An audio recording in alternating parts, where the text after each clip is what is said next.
Welcome back again. Let's try to proceed with our topic of today. Remember, we're dealing with Kirchhoff's laws.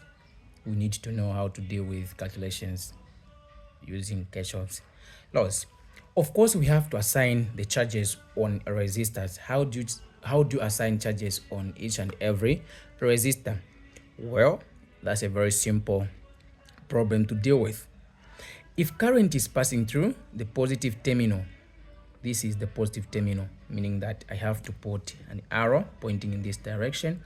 I'll call this one to be I1. All right. So I1 will keep on moving. It will keep on moving up to somewhere there. So here, if you want, you can make the currents diverge if you are taking this one to be the source, or rather to be the original current we are going to be using.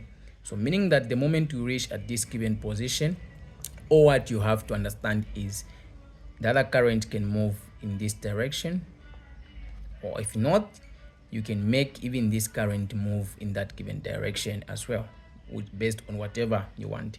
Let me try to make this current go in that given direction. Of course, we know that current has to be passing through the positive terminal, but I'm trying to refer it to this given part to be my original current, which is going to be diverged at this given junction. So we have I2 here, the other current has to move in this direction, I3. So don't worry about the signs that we have at this given position. Great.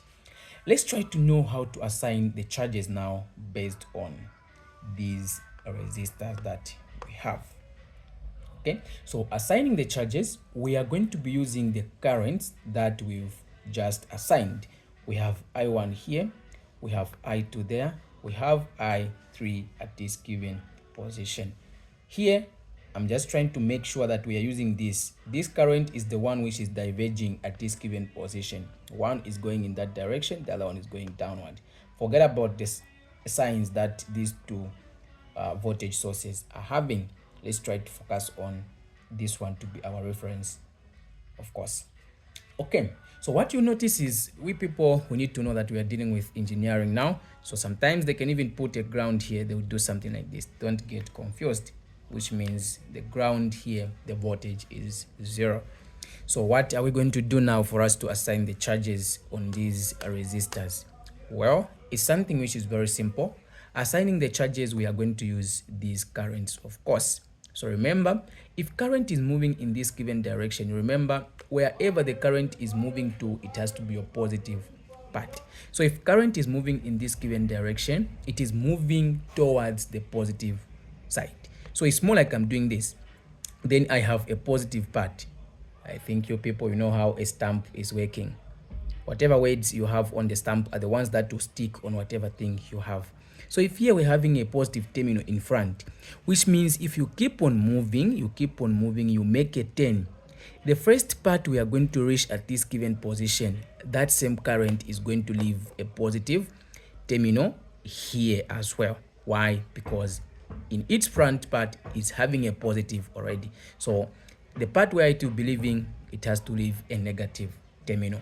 Same applies to this one. Where it is moving to, it must carry a positive part, because where the current is leaving, it must leave through the positive terminal. So here we have a positive. It will keep on moving. The moment it reaches at this given part, it will leave a positive, it will leave a negative where it is going through. Same applies even here. We are using this I3, which is pointing in this direction, which means here we are going to have a positive, there we are going to have a negative. If you do that, automatically you are done with the issue of assigning the charges. You are done with the issue of assigning the charges. Now, the issue is, how do you handle the voltage based on this one? In case you're moving across this resistor, you're moving across that resistor, and also you're moving across that resistor. How is current and voltage behaving in this manner?